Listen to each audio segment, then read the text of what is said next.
12-year-old girl, armed with nothing but a hammer and a dream, outsmarted the world's top engineers and rewrote history. In the rusted silence of an old scrapyard, a 12-year-old girl named Abigail Jensen spent her days piecing together engines from discarded parts. To her, broken machines weren't junk. They were puzzles waiting to be solved. She had inherited more than tools from her late grandfather, a mechanic forced out of the very company that once thrived on his brilliance. One scorching September afternoon, a sleek limousine rolled into the scrapyard, stranded and desperate. Inside sat a powerful CEO, moments away from losing a multi-million-dollar deal. No one could have predicted what happened when Abigail walked over, her cap pulled low, grease on her hands, and said quietly, "I can make it work." Just before we dive in, let us know in the comments where you're watching from today. We love seeing how far these stories reach. And make sure you're subscribed so you don't miss tomorrow's special video. Now let's jump back in. Enjoy the story. A girl with hair like fire stood alone in a field of giants. The graveyard of forgotten machines was her playground, her university. And today, she would find the heart of her own creation. The September sun beat down on the endless rows of rusted metal at Miller's scrapyard. It was a place of endings, a place where cars and trucks and tractors came to die. For 12-year-old Abigail, it was a place of beginnings. Her red hair, a fiery beacon in the dusty landscape, was tucked under a worn baseball cap.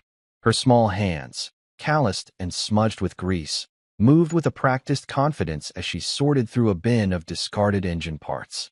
She was looking for something specific, a particular kind of alternator, one that could handle the power output of the engine she was building in her grandfather's old shed. It was an engine unlike any other, a design born from her own imagination and the tattered notebooks her grandfather had left behind. A low growl interrupted her search, not the familiar groan of the scrapyard's crane, but the purr of a high-end engine. A long, black limousine, looking as out of place as a tuxedo at a barn dance, was pulling up to the scrapyard's gate. It moved slowly, awkwardly, like a wounded animal. One of its rear tires was completely flat. The chauffeur, a man in a crisp black suit, got out and stared at the ruined tire with a look of pure despair. He kicked at it, then sighed and pulled out his phone. Through the tinted rear window, Abigail could see the silhouette of a man in the back seat. He was talking on his phone too, his gestures sharp and angry. Abigail watched as the chauffeur struggled with the lug nuts. He was a big man, but he was sweating and grunting, and the lug nuts wouldn't budge. After a few minutes of fruitless effort, he threw the wrench down in frustration. "Everything all right over there?" Abigail called out, her voice clear and steady. The chauffeur looked up, startled. He hadn't seen her. Just a flat tire, kid. And a set of lug nuts that are welded on, apparently. The man in the back of the limo opened his door and stepped out. He was tall and impeccably dressed in a tailored gray suit. His hair was silver at the temples, and his face was etched with lines of impatience. This was a man who was used to things going his way. And today, things were not going his way. "Harrison, what is the delay?" he snapped, his voice like the crack of a whip. "I have a $10 million deal on the line, and I am not going to lose it because you can't change a tire." "I'm sorry, Mr. Thompson," the chauffeur said, his face flushed. "The lug nuts are stripped. I can't get them off." Mr. Thompson pulled out a handkerchief and dabbed at his forehead. He looked at his watch, a gold Rolex that probably cost more than Abigail's family earned in a year. "This is unacceptable. Call for another car." "I've tried, sir. There's no one available. Not out here." Mr. Thompson let out a string of curses that made Abigail's eyebrows shoot up. She had heard language like that from the scrapyard workers, but it sounded different coming from a man in a suit. It sounded desperate. Abigail walked over, her worn-out sneakers crunching on the gravel. "Maybe I can help," she said. Mr. Thompson turned to her, his eyes cold and dismissive. What could a little girl possibly do? Abigail ignored him and knelt by the tire. She looked at the lug nuts. The chauffeur was right. They were stripped, the edges rounded and smooth. A wrench wouldn't be able to get a grip. "You're trying to turn it the wrong way," she said simply. The chauffeur, Harrison, looked offended.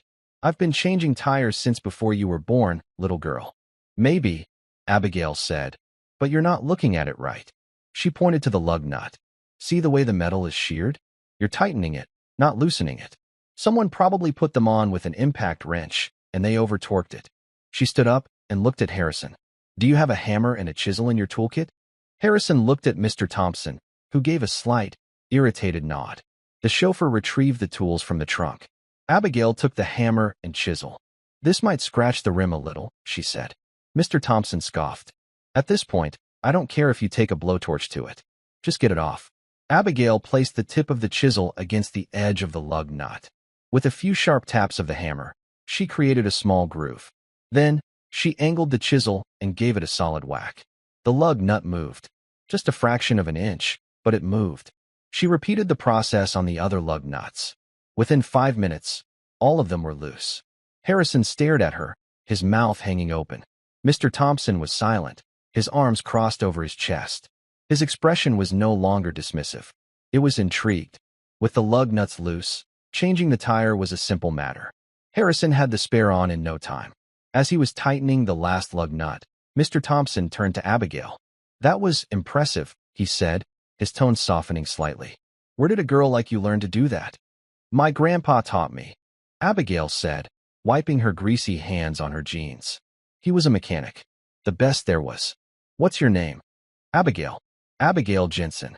Mr. Thompson's eyes widened almost imperceptibly. He knew that name. Jensen. It had been a long time, but he remembered. A flash of a memory, a name on a list. A list of employees to be terminated. Your grandfather, did he work at Thompson Aeronautics? Abigail's face lit up. You knew him? He worked there for 30 years. He loved that place. He used to say the engines they built there were works of art. Her smile faded. Then they laid him off. Mr. Thompson looked away, a flicker of something uncomfortable in his eyes. Yes, I remember. A great mechanic. He cleared his throat. Well, Abigail Jensen, you have saved me a great deal of trouble today. He reached into his pocket and pulled out a thick wad of cash. He peeled off a $100 bill and held it out to her. Abigail looked at the money, then back at him. She shook her head. No, thank you, sir. My grandpa taught me that you help people because it's the right thing to do, not because you expect to get paid. Mr. Thompson was taken aback. He was used to people who would do anything for money. This little girl, with her grease-stained hands and her unwavering principles, was a complete anachronism. At least let me give you a ride home, he said. It's the least I can do. Abigail hesitated. She was supposed to be looking for an alternator, but the sun was starting to dip below the horizon, and her house was a long walk from the scrapyard. Okay, she said. I guess that would be all right. The inside of the limousine was like a spaceship. Plush leather seats, a television, a small refrigerator. Abigail had never seen anything like it. She sat on the edge of the seat, careful not to get any grease on the expensive leather. So, Mr. Thompson said, as the car pulled away from the scrapyard, you like to build things? Yes, sir, Abigail said. I'm building an engine. A new kind of engine. Mr. Thompson smiled, a patronizing, adult smile. Oh, really? And what does this new engine do?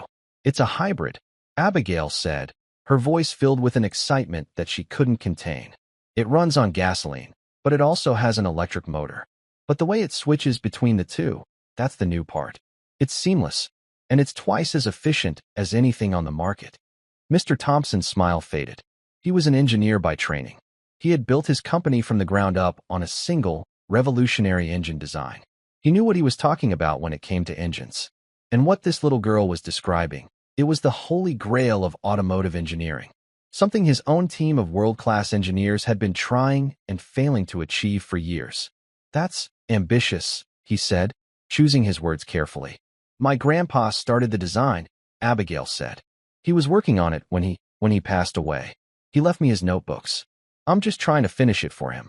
The limousine drove through the part of town that Mr. Thompson usually only saw from the window of his helicopter.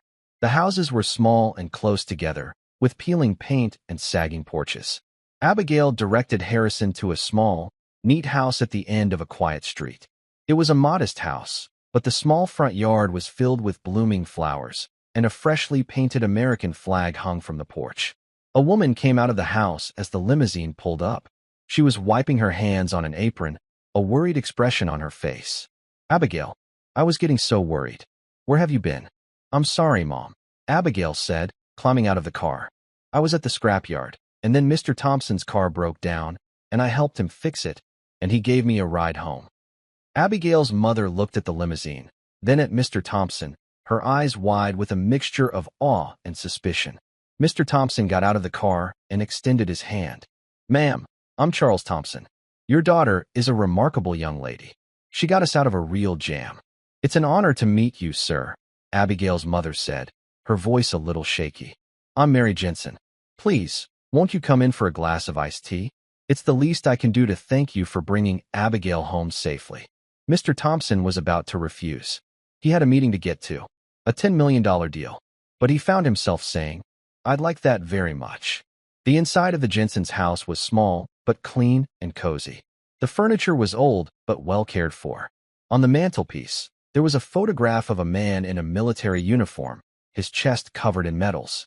He had a kind, smiling face and Abigail's fiery red hair. "Is that your grandfather?" Mr. Thompson asked, pointing to the photograph. Abigail nodded. "That's him. He was a hero. He fought in Vietnam." "I see that," Mr. Thompson said, his eyes on the medals. He recognized the silver star, the bronze star, the purple heart. This man was more than just a hero. He was a legend. Mary brought in a tray of iced tea and cookies. "Abigail told me you knew her grandfather," she said. "He was one of our best mechanics," Mr. Thompson said, a lump forming in his throat. "A true artist with an engine. He loved that job," Mary said, her voice tinged with sadness. "It broke his heart when they let him go. He was never the same after that." The conversation was stilted and awkward. Mr. Thompson felt a growing sense of unease. He had laid off hundreds of workers over the years. It was just business. But sitting in this small house, looking at the face of the war hero he had so carelessly discarded, it didn't feel like business. It felt personal. "Can I show you my workshop?" Abigail asked, breaking the silence. "I'd love to see it," Mr. Thompson said, grateful for the interruption. Abigail led him out the back door to a small, dilapidated shed. The inside, however, was a different world. It was a marvel of organization and ingenuity. Tools hung neatly on the walls. Engine parts were sorted into labeled bins. And in the center of the room, on a makeshift engine stand, was Abigail's creation. It was a beautiful thing, a complex and intricate assembly of gears and wires and pistons. It was a work of art, just as her grandfather had described the engines at Thompson Aeronautics. Abigail pointed to a set of tattered notebooks on a nearby workbench. "These were my grandpa's," she said. "He wrote down all his ideas in here. He was a genius, you know." Mr. Thompson picked up one of the notebooks. The pages were filled with elegant handwriting and detailed schematics. He flipped through the pages, his eyes widening with every turn. The designs were brilliant, innovative, decades ahead of their time. And then he saw it, a design for a new kind of fuel injector, one that could revolutionize engine efficiency. It was a design that was almost identical to the one his own R&D department was currently struggling with. A design that was the key to a massive military contract that would either make or break his company. A cold dread washed over him. He looked at the date on the page. It was dated 5 years ago, 2 years before he had laid off Abigail's grandfather. This is incredible," he said, his voice barely a whisper.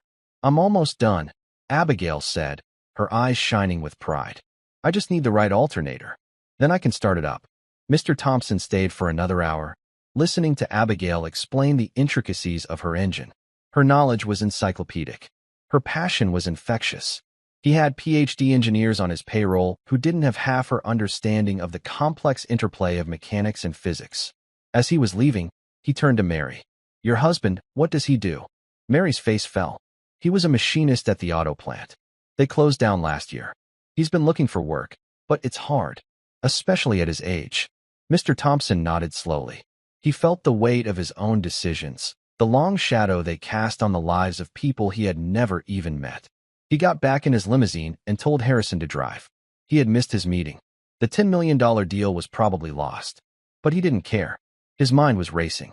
He was thinking about Abigail, about her grandfather, about the notebooks filled with brilliant, forgotten ideas.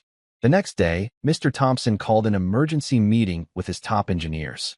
He walked into the boardroom and threw a set of files on the table. "This is the XT-7, he said, his voice grim. "Our new engine for the military drone contract. It is also, at the moment, a $50 million paperweight."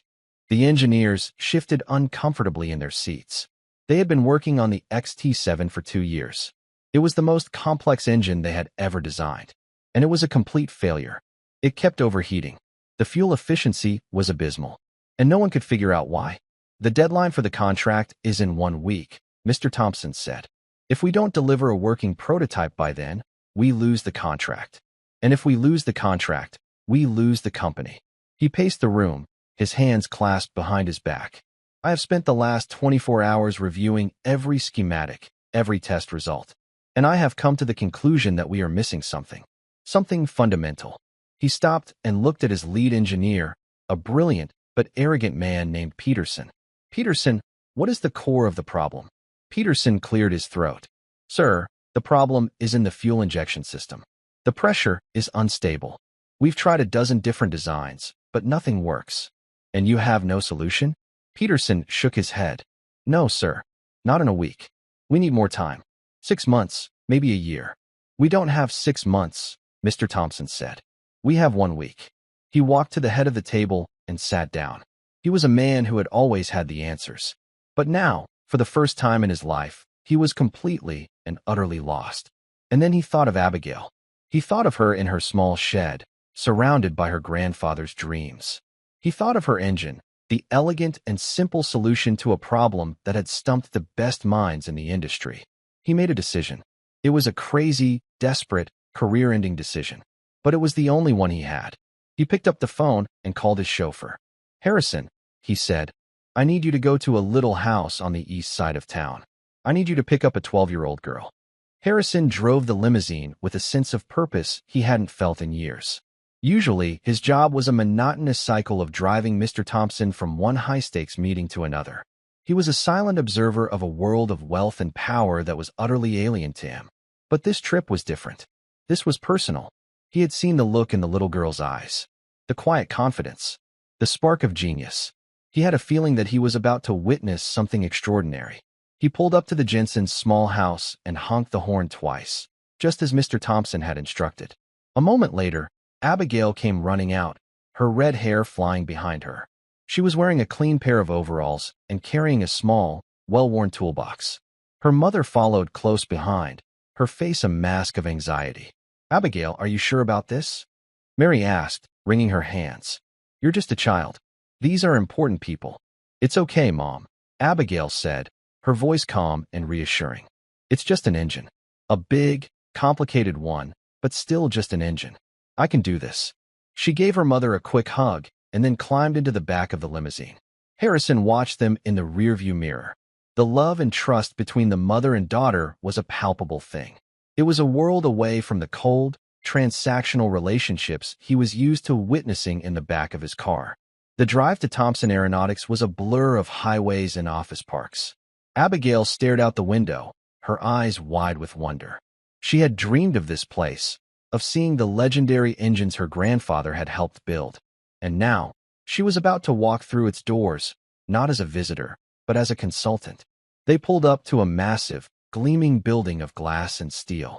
The words, Thompson Aeronautics, were emblazoned across the front in giant, silver letters. Harrison led Abigail through the lobby, a cavernous space with a polished marble floor and a ceiling that seemed to go on forever. A sleek, silver drone, the company's flagship product, was suspended from the ceiling, a silent testament to the power and innovation that was housed within these walls. They took an elevator to the top floor, to the executive wing. The doors opened onto a hushed corridor lined with offices.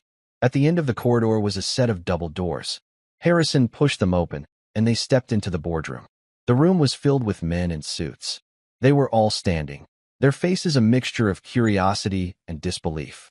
At the head of the table, Mr. Thompson sat, his hands steepled in front of him. Gentlemen, he said, his voice ringing with an authority that commanded instant attention. This is Abigail Jensen. She is here to help us with the XT7. A murmur of surprise went through the room. The men looked at Abigail, then at each other. They were the best engineers in the world. They had degrees from MIT and Caltech. They had built engines that had powered fighter jets and rockets. And now, they were being asked to put their faith in a 12-year-old girl in a pair of overalls. Peterson, the lead engineer, stepped forward. He was a tall man with a thin, cruel mouth, and a condescending smile. "With all due respect, sir," he said, his voice dripping with sarcasm, "what is this child going to do that we haven't already tried?" Mr. Thompson's eyes narrowed. "This child, as you call her, fixed my limousine with a hammer and a chisel after your highly paid chauffeur gave up. She has more practical knowledge in her little finger than you have in your entire overeducated brain. So I suggest you listen to what she has to say." Peterson's face flushed with anger, but he said nothing. He stepped back, his arms crossed over his chest, a look of sullen resentment on his face. Abigail, for her part, was unfazed. She had dealt with men like Peterson her whole life. Men who underestimated her, who dismissed her because of her age and her gender. She knew that the only way to win their respect was to prove them wrong. She walked to the table and looked at the schematics for the XT7 that were spread across its surface. She studied them for a long moment, her eyes tracing the intricate lines and curves. It was a brilliant design, but she could see the flaw immediately. It was a small thing, a detail that was easy to overlook. But it was the key to the whole problem. "Your fuel injector is too complex," she said, her voice clear and confident. "You have too many moving parts. It's creating a chaotic feedback loop. That's why the pressure is unstable." The engineers looked at each other, their expressions a mixture of confusion and dawning realization.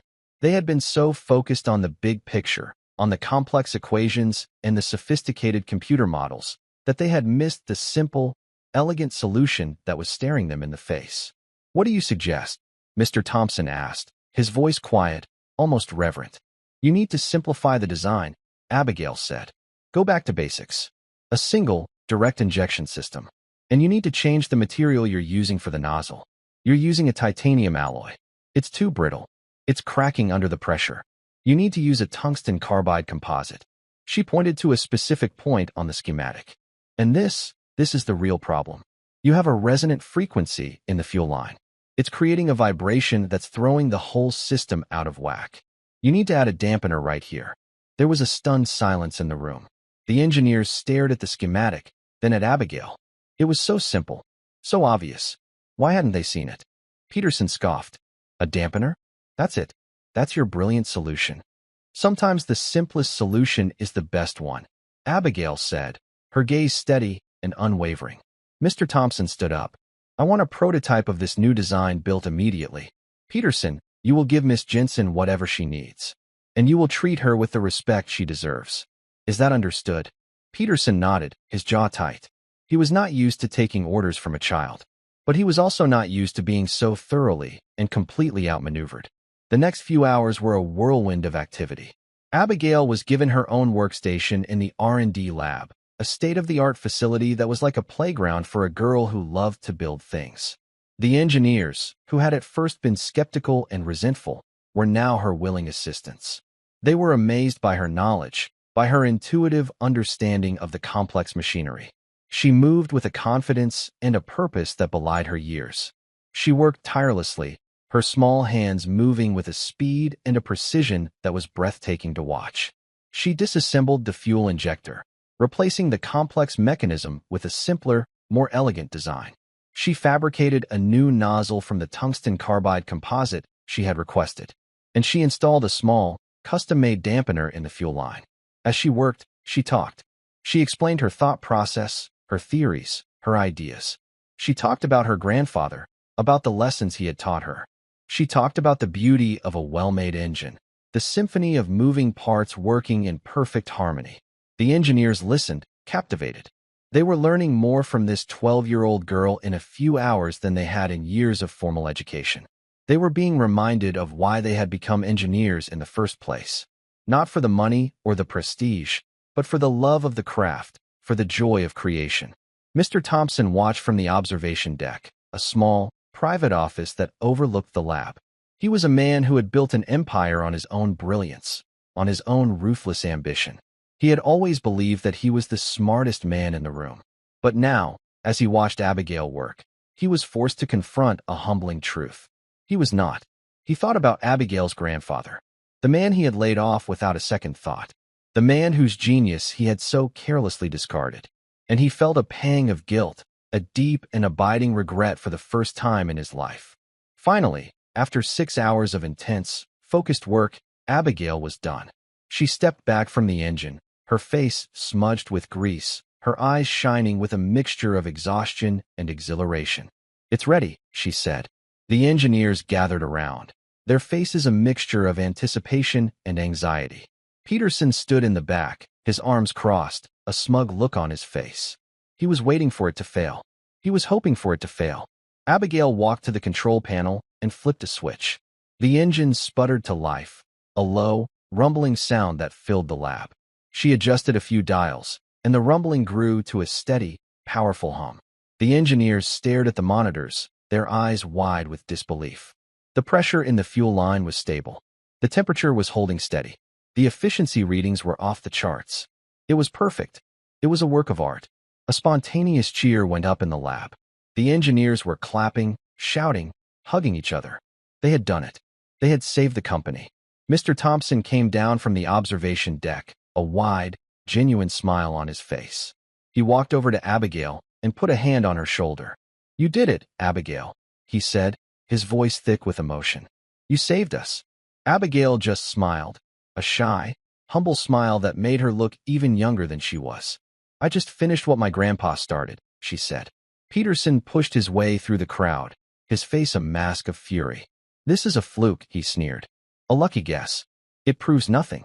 "It proves everything," Mr. Thompson said, his voice cold and hard as steel. "It proves that we have been blind and arrogant. It proves that we have forgotten the most important lesson of all, that genius can come from anywhere, that the best ideas are often the simplest ones, and that a little girl with a toolbox and a dream can be more powerful than a roomful of PhDs." He turned to Peterson. "You're fired," he said simply. "Get out of my building." Peterson stared at him, his mouth agape. He had been with the company for 20 years. He was the highest-paid engineer on the payroll, and he had just been fired by a man who was taking his cues from a 12-year-old girl. He turned and stalked out of the lab, his face a thundercloud of rage and humiliation. The other engineers watched him go, a mixture of fear and relief on their faces. They had all suffered under Peterson's tyrannical rule. They were all glad to see him go. Mr. Thompson turned back to Abigail. "I have a proposition for you," he said. "I want to hire you, not as an intern, not as an assistant. I want to hire you as a full-time consultant. I want you to have your own lab, your own team. I want you to have access to all of our resources. I want you to help us build the future." Abigail was stunned. She had come here to fix an engine. She had not expected a job offer. She was only 12 years old. She was still in middle school. I don't know what to say," she stammered. "Say yes," Mr. Thompson said, his eyes twinkling. "Say yes, and I will make you a promise. I will pay you a salary that will allow your family to live comfortably for the rest of their lives. I will set up a trust fund that will pay for your college education, wherever you want to go. And I will give you the one thing that money can't buy, the chance to change the world." He then turned to the assembled engineers. "And that's not all. The design for this fuel injector, the core of the XT7's success, was found in the notebooks of a former employee, a man we unjustly terminated years ago. His name was Arthur Jensen. He was Abigail's grandfather. And as of today, I am posthumously reinstating him, with full back pay and benefits, all of which will go to his family. Furthermore, every engine we produce using this design will bear his name. The Jensen injector will be a testament to his legacy." Mary and her husband, David, were brought to the facility. When they heard the news, they were overcome with emotion. Mary wept, tears of both sorrow for her late father and overwhelming joy for her daughter. David, a man who had been beaten down by unemployment and despair, stood tall, his eyes filled with a pride he hadn't felt in years. He saw not just a future for his brilliant daughter, but a restoration of his family's honor. Mr. Thompson also offered David a job. "A man who raised a daughter like Abigail must have something special," he said. "We have a place for a skilled machinist in our prototyping division. If you're interested." David Jensen, a man who had been turned away from dozens of jobs, could only nod, his throat too tight to speak. Abigail looked at her parents, at the tears of joy streaming down their faces. She looked at the engineers, at the looks of admiration and respect in their eyes. And she looked at Mr. Thompson, at the man who had gone from a callous, dismissive tycoon to a humble and grateful benefactor. She knew that this was more than just a job offer. It was a chance to honor her grandfather's legacy. It was a chance to fulfill her own destiny. Yes, she said, her voice clear and strong. I'll do it. The weeks that followed were a whirlwind. Thompson Aeronautics won the military contract, a deal that was worth billions and secured the company's future for the next decade. The XT-7 engine, powered by the Jensen injector, was hailed as a marvel of modern engineering. Abigail became a minor celebrity, the girl genius who had saved a corporate giant. But she never let the fame go to her head. She remained the same humble, hard-working girl she had always been. She spent her days in her new lab, a sprawling space filled with the latest technology and the brightest minds in the industry. She worked on new designs, on new ideas, on new ways to make the world a better place. She also made sure that her family was taken care of. They moved into a new house, a spacious and comfortable home in a good neighborhood. Her father thrived in his new job, his skills and his work ethic earning him the respect of his colleagues. Her mother, freed from the constant worry of financial insecurity, was able to pursue her own passions. She started a community garden, a place where people from all walks of life could come together to grow food and build friendships. And Mr. Thompson, the man who had been so profoundly changed by his encounter with a little girl in a scrapyard, became a different kind of CEO. He started a foundation in Arthur Jensen's name, a nonprofit that provided scholarships and grants to young inventors from disadvantaged backgrounds. He made Thompson Aeronautics a model of corporate responsibility, a company that valued its employees as much as its profits. One day, about a year after she had started her new job, Abigail was in her lab, working on a new design for a solar-powered engine. Mr. Thompson came in, holding a small, velvet box. "I have something for you," he said. He opened the box. Inside was a medal, a gleaming silver star on a red, white, and blue ribbon. It was the company's highest honor, the Thompson Award for Innovation. It had only been given out 3 times in the company's 50-year history. "We usually give this to people at the end of their careers," Mr. Thompson said. "But I think you've earned it." He pinned the medal on her overalls. Abigail looked down at it, then up at him, her eyes shining with tears. "Thank you," she said. "No, Abigail," he said, his voice thick with emotion. "Thank you. You taught me something I had long forgotten. That the most valuable thing in this world is not money or power. It's a good idea, and a good heart." He looked around the lab, at the young engineers who were working on their own projects, their faces alight with the passion and the excitement of creation. He saw the future, and for the first time in a long time, he was not afraid of it. He was hopeful, and it was all because of a little girl with hair like fire, who had stood alone in a field of giants, and had dared to dream of a better world. A world where a broken engine could be fixed, where a broken family could be healed, and where a broken man could be made whole again. The months that followed were a dream. Abigail's lab, officially christened the Advanced Idea Mechanics Division, but known to everyone in the company as Abigail's Sandbox, was a wonderland of technology. Mr. Thompson had spared no expense. It had holographic design tables, state-of-the-art fabrication machines, and a team of engineers handpicked for their talent and their open-mindedness. Her team was a motley crew. There was Hank, a grizzly veteran engineer who had worked with her grandfather and saw the same spark of genius in Abigail. There was Sarah, a young, brilliant software designer who could write code that made machines sing. And there were a half-dozen others, all of whom had quickly learned that Abigail's age was irrelevant. Her mind was a thing of beauty, a symphony of logic and intuition. The initial days were filled with a sense of boundless possibility. Abigail led her team through a series of small but significant victories. They streamlined the manufacturing process for the Jensen injector, increasing its efficiency by another 5%. They developed a new, lightweight composite material that reduced the overall weight of the XT-7 drone by 10 pounds. They even redesigned the coffee machine in the break room, making it brew a perfect cup of coffee in under 30 seconds. No problem was too big or too small for their attention. Life at home was equally transformed. The Jensens moved from their small, rented house to a beautiful, spacious home in a quiet, tree-lined suburb. It had a big backyard for Mary's garden and a 3-car garage that David immediately claimed as his own personal workshop. He was thriving at Thompson Aeronautics, his skills as a machinist finally appreciated. He was no longer a man beaten down by circumstance, but a man who walked with a purpose, his hands creating the prototypes that would shape the future. Mary, too, blossomed.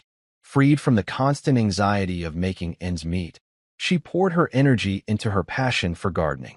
Her community garden project became a local sensation, a place where people from all walks of life came together to cultivate not just plants, but friendships. The Jensen home, once a place of quiet desperation, was now filled with laughter and the aroma of home-cooked meals. Abigail, however, found herself straddling two different worlds. At the lab, she was a leader, a visionary, a respected colleague. But at home, she was still just a 12-year-old girl. She still had to do her homework, to clean her room, to be home by curfew. It was a strange and sometimes difficult balancing act. One evening, as she was sitting at the kitchen table, struggling with an algebra problem, her father came in and sat down beside her. He looked at the equation, a complex jumble of variables and exponents, and then he looked at his daughter, at the faint smudge of grease on her cheek that she had missed when she washed her face.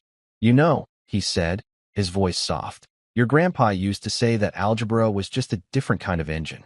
You just have to find the right parts and put them together in the right order." He pointed to the equation. "What if you think of X as the fuel and Y as the spark? What do you need to do to make it run?" Abigail looked at the problem with fresh eyes. She saw the patterns, the relationships, the elegant simplicity that was hidden beneath the surface. And suddenly, the answer was clear. She solved the equation in a few quick steps and then looked up at her father, a wide, grateful smile on her face. "Thanks, Dad." "Anytime, kiddo," he said, ruffling her hair. "Just because you're a genius doesn't mean you don't need your old man's help every once in a while." It was in moments like these that Abigail felt the most grounded, the most herself. She was the girl who could redesign a jet engine, but she was also the girl who needed her dad's help with her homework. And she was okay with that. The honeymoon period, however, could not last forever. The world of corporate aerospace was a brutal and unforgiving one, and Thompson Aeronautics had a powerful and ruthless competitor, Vanguard Dynamics. Vanguard was run by Marcus Thorne, a man who had once been Mr. Thompson's protege. Thorne had been a brilliant young engineer, but his ambition had been tainted by a streak of avarice and a complete lack of ethics. He had left Thompson Aeronautics under a cloud of suspicion, accused of stealing proprietary designs. He had started Vanguard with a single-minded goal, to crush his former mentor and dominate the industry. For years, Vanguard had been a minor player, a constant but manageable irritant. But now, with the success of the XT-7, Thorne saw his opportunity. He launched an all-out assault on Thompson Aeronautics, a campaign of corporate espionage and public smear tactics that was designed to undermine their credibility and steal their military contract. It began with a whisper campaign. Rumors began to circulate in the industry press that the Jensen injector was not a new invention, but a rehash of an old, discarded design. Anonymous sources claimed that the efficiency ratings were exaggerated, that the engine was unreliable, that it was a disaster waiting to happen. Then came the bombshell. At a major aerospace trade show, Vanguard Dynamics unveiled its new engine, the Vindicator. It was a blatant copy of the XT-7, right down to the fuel injector design. Thorne, with his trademark arrogance, claimed that he had been working on the design for years, that it was Thompson who had stolen it from him. The market reacted with predictable panic. Thompson Aeronautics' stock price plummeted. The military, spooked by the controversy, announced that it was putting the drone contract under review. The future of the company, which had seemed so bright just a few short months ago, was now hanging by a thread. An emergency meeting was called in the boardroom. The atmosphere was thick with tension and fear. Mr. Thompson stood at the head of the table, his face a grim mask. "Thorne is trying to bury us," he said, his voice low and dangerous. "He's using our own technology against us. And he is doing it with a campaign of lies and innuendo." He looked around the room, at the faces of his trusted advisors. "We have to fight back. We have to prove that our engine is superior. We have to innovate. We have to give the military something that Vanguard can't possibly match." All eyes in the room turned to Abigail. She had been sitting quietly at the end of the table, listening to the grim pronouncements, the weight of the company's future settling on her small shoulders. "Abigail," Mr. Thompson said, his voice softening. Can you do it? Can you make the XT7 even better? Abigail looked at the faces around the table, at the mixture of hope and desperation in their eyes. She thought of her grandfather, of the legacy she was trying to honor. She thought of her family, of the new life they had built. She thought of the engineers in her lab, the people who had put their faith in her. She took a deep breath. Yes, she said, her voice steady and clear. I can. The days that followed were the most intense of Abigail's young life. The sandbox, once a place of joyful creation, became a pressure cooker. The playful atmosphere was replaced by a sense of grim determination. The engineers worked around the clock, fueled by coffee and a shared sense of purpose. But the pressure was taking its toll on Abigail. The joy of invention, the pure, unadulterated pleasure of solving a puzzle, was being replaced by the gnawing anxiety of a looming deadline. She stopped sleeping. She barely ate. She spent every waking moment in the lab, staring at schematics, running simulations, trying to find a breakthrough that seemed to be just out of her reach. She was trying to improve the engine's cooling system. The XT7 was a powerful engine, but it generated a tremendous amount of heat. If she could find a way to cool it more efficiently, she could increase its power output without sacrificing its stability. But the problem was more complex than anything she had ever faced. The laws of thermodynamics were unforgiving. Every solution she came up with created a new set of problems. It was a frustrating and demoralizing process. One night, late, as she was sitting alone in her lab, staring at a holographic projection of the engine, Mr. Thompson came in. He was carrying 2 mugs of hot chocolate. He set one down on her workbench and sat down in the chair beside her. They sat in silence for a long moment, watching the holographic engine rotate slowly in the air. You're pushing yourself too hard, Mr. Thompson said finally. I have to, Abigail said, her voice tired and strained.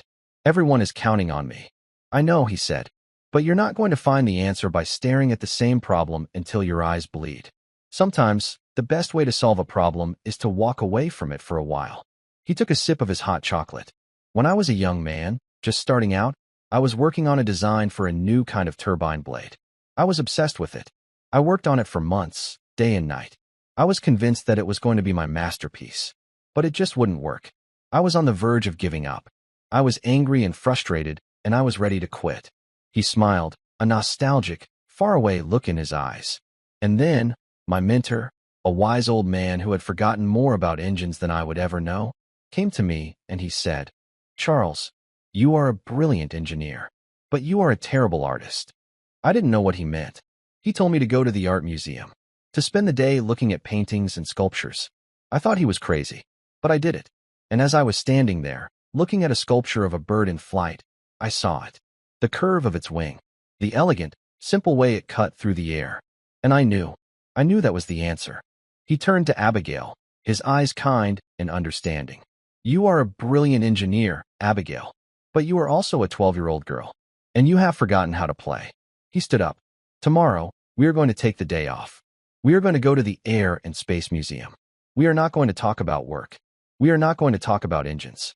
We are going to look at old airplanes and dream of flying. The next day, they did just that. They walked through the museum, a cavernous building filled with the ghosts of aviation history. They looked at the Wright Flyer, a fragile contraption of wood and canvas that had changed the world.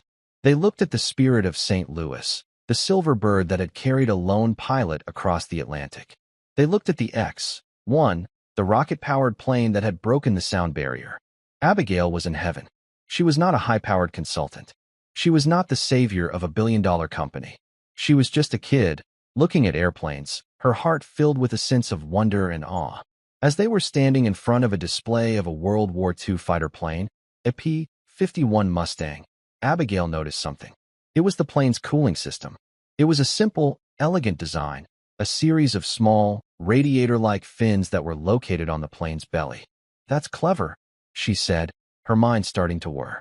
They're using the plane's own slipstream to cool the engine. Mr. Thompson smiled. Sometimes the old ways are the best ways. And that's when it hit her. The breakthrough. The simple, elegant solution that had been staring her in the face all along. She was so excited she could barely contain herself. She grabbed Mr. Thompson's arm, her eyes shining with a brilliance that had been missing for weeks. I've got it, she said. I know how to fix it. They rushed back to the lab. Abigail, her passion and her creativity reignited, gathered her team, and explained her idea. It was a radical departure from their previous designs. It was inspired not by complex computer models, but by the elegant simplicity of a 70-year-old airplane. She proposed a new cooling system, one that used a series of small, micro-channeled fins that would be integrated into the engine's housing. The fins would be made of a new, highly conductive alloy that would draw heat away from the engine's core. And, like the P-51 Mustang, they would be cooled by the drone's own slipstream. It was a brilliant, counterintuitive idea. It was a solution that could only have come from a mind that was not constrained by the rigid rules of conventional engineering. It was a solution that could only have come from Abigail. The team worked feverishly for the next 48 hours, turning Abigail's vision into a reality. They fabricated the new components, they rewrote the control software, they reassembled the engine. And then, the moment of truth arrived. They put the newly modified XT-7 on the test stand. They powered it up. They pushed it to its limits. The results were astonishing. The engine ran cooler, quieter, and more efficiently than ever before. The power output was increased by a staggering 15%. It was no longer just an improvement on the old design. It was a new engine, a better engine, an engine that would leave Vanguard Dynamics in the dust. The news of the breakthrough spread through the company like wildfire. The mood of despair was replaced by a sense of euphoria. They had done it. They had snatched victory from the jaws of defeat. A few days later, Mr. Thompson called another meeting in the boardroom. But this time, the atmosphere was not one of fear and anxiety, but of triumph and celebration. He stood at the head of the table, a broad, proud smile on his face. "Ladies and gentlemen," he said, his voice ringing with emotion, "I give you the XT-8, the most advanced, most efficient, most powerful engine in its class. An engine that will not only secure our contract with the military, but will also revolutionize the entire aerospace industry." He paused, and his eyes fell on Abigail, who was sitting at the end of the table, a shy, humble smile on her face. "And we owe it all to this young lady," he said. "A young lady who reminded us that the best ideas do not come from a place of fear or desperation. They come from a place of joy, a place of wonder, a place of play." He raised his glass. "To Abigail Jensen," he said, "the heart and soul of Thompson Aeronautics." The room erupted in applause. The engineers, the executives, the men and women who had dedicated their lives to building the future, all stood and cheered for the little girl who had saved them all. Abigail, her face flushed with a mixture of pride and embarrassment, looked around the room, at the faces of the people who had become her friends, her colleagues, her second family. She had come to this place as a stranger, a child in a world of adults. But now, she was one of them. She was an engineer. She was an innovator. She was a leader. And she was just getting started. The unveiling of the XT-8 was a carefully orchestrated event. Mr. Thompson invited the top brass from the Department of Defense, along with a select group of industry journalists, to a private demonstration at Thompson Aeronautics' secure testing facility. It was a high-stakes gamble. He wasn't just showing them a new engine. He was making a statement. He was drawing a line in the sand and daring Marcus Thorne to cross it. Thorne, of course, was there. He had used his considerable influence to secure an invitation, arriving with a smug smile and a team of lawyers. He positioned himself at the front of the observation room, a predator waiting for the perfect moment to strike. The demonstration began. The XT-8 performed flawlessly, its quiet hum a stark contrast to the roar of conventional engines. On the giant screens in front of the audience, real-time data streamed in, showing unprecedented levels of power, efficiency, and thermal stability. The military officials were visibly impressed, whispering amongst themselves and scribbling notes. When the demonstration concluded, Mr. Thompson stepped up to the podium. He spoke of the company's commitment to innovation, of the tireless work of his team. Then, he introduced Abigail. "The breakthrough that made this engine possible," he said, his voice filled with pride, "did not come from a committee or a focus group. It came from the brilliant mind of one young woman, our lead innovator, Miss Abigail Jensen." A ripple of murmuring went through the room as Abigail, looking impossibly small in the vast, sterile auditorium, walked to the podium. She wore a simple dress and a lab coat, the Thompson Award for Innovation pinned to her lapel. Before she could speak, Marcus Thorne's voice boomed from the front row. "This is a farce," he shouted, standing up. "Are we really supposed to believe that this child is responsible for this? It's a marketing gimmick, nothing more. A pathetic attempt by a failing company to hide its own incompetence behind a cute story." The room fell into a shocked silence. The military officials looked uncomfortable. Mr. Thompson's face hardened, and he started to step forward, but Abigail put a small hand on his arm, stopping him. She looked at Thorne, not with fear or anger, but with a calm, steady gaze. "Mr. Thorne," she said, her voice clear and amplified by the microphone. "I understand why you might think that. It is unusual, but genius doesn't care about age. And the truth doesn't care about skepticism. The science speaks for itself." She turned to the large screen behind her and began to speak. She didn't use flashy graphics or corporate jargon. She just talked, explaining the principles of thermodynamics, the challenges of heat dissipation in a closed system, and the elegant, nature-inspired solution of the biomimetic cooling fins. She spoke with a passion and a clarity that was mesmerizing. She made the complex simple, the esoteric understandable. She wasn't reciting a speech, she was teaching a masterclass. When she finished, the room was silent for a moment, and then it erupted in spontaneous applause. The military generals were on their feet, their faces lit with admiration. Thorne was apoplectic. His face was red, his fists clenched. "Lies. It's all a lucky guess. A fluke. You have no proof that this child is anything more than a puppet." "On the contrary, Mr. Thorne," Mr. Thompson said, stepping up beside Abigail. His voice was dangerously quiet. "We have all the proof we need, and not just about the XT-8. On the screen behind them, Abigail's presentation was replaced by a series of documents. Internal Vanguard emails, encrypted file transfers, dated schematics. "For the past several weeks," Mr. Thompson explained, "my security team has been conducting an investigation. We were curious how your Vindicator engine, which you claim to have been developing for years, managed to be a near-perfect replica of our XT-7. A design, I might add, that was based on the private notebooks of the late Arthur Jensen." He pointed to a document on the screen. It was a file directory from a server dated 6 years ago. When we terminated Arthur Jensen's employment, his workstation was put into storage. No one thought to properly wipe the hard drive. It contained all of his personal project files, including the foundational designs for a direct injection fuel system. He then displayed a second document, a digital receipt. "And here is the record of that hard drive being sold as scrap electronics to a shell corporation. A corporation that, with a little digging, we traced back to you, Marcus." Thorne's face went white. He looked like he had been punched in the gut.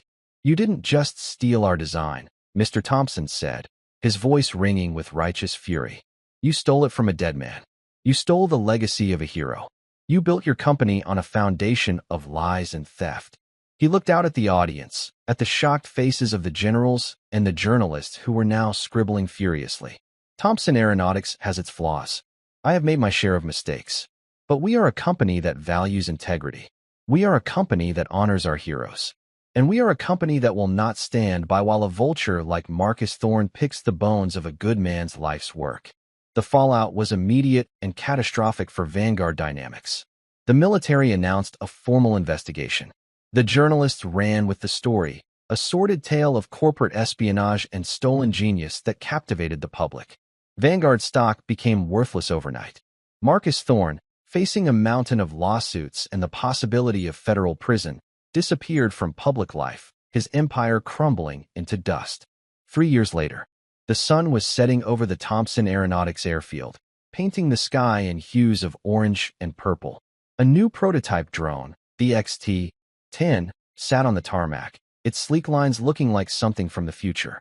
It was smaller, faster, and quieter than any of its predecessors, powered by a revolutionary engine that used principles of magnetic containment. A 15-year-old Abigail Jensen stood beside it, her red hair now longer, tied back in a practical ponytail. She was taller, her features having lost some of their childish roundness, but her eyes still held the same fiery intelligence. She was explaining the engine schematics, displayed on a tablet, to a group of a dozen high school students. They were the first recipients of the Arthur Jensen Foundation Scholarship. "The key," she was saying, is to stop thinking about combustion as an explosion and start thinking about it as a controlled energy release. If you can shape the magnetic field just right, you can create a reaction that's almost perfectly efficient. No wasted heat, no wasted energy. The students listened, their faces a mixture of awe and intense concentration. They were kids from all walks of life, from inner-city schools and rural towns, united by a shared passion for taking things apart and putting them back together again. In their eyes, Abigail was more than a mentor. She was a legend. Mr. Thompson watched from a short distance away, a quiet smile on his face. He was older now, his hair completely white, but his eyes were clearer, his posture more relaxed than it had been in years. He had handed over the day-to-day operations of the company to a trusted successor and now spent most of his time overseeing the foundation. He had found that building futures was far more satisfying than building an empire. He walked over to join the group. "Don't let her fool you," he said to the students, his tone warm and avuncular. "She makes it sound easy, but what she's describing is something that physicists have been dreaming about for 100 years. Abigail rolled her eyes, but she was smiling.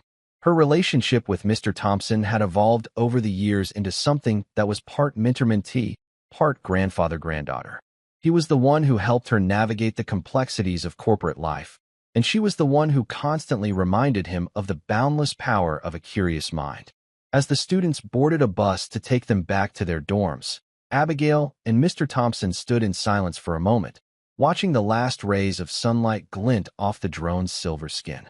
"He would have been proud of you," Mr. Thompson said quietly. "Your grandfather.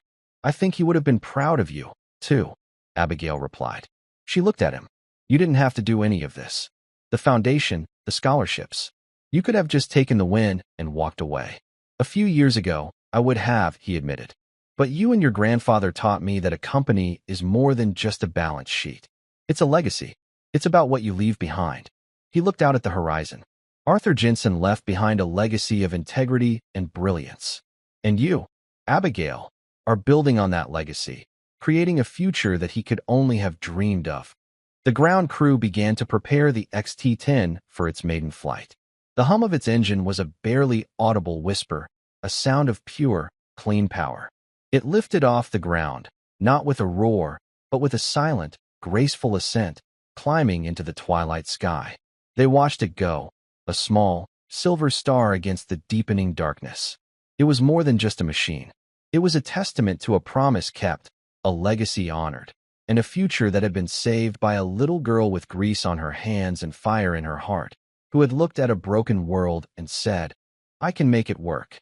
Thank you for following this story. If you enjoyed it, please subscribe and share your thoughts below. Where are you watching from? Let us know in the comments. Stay tuned for more immersive stories.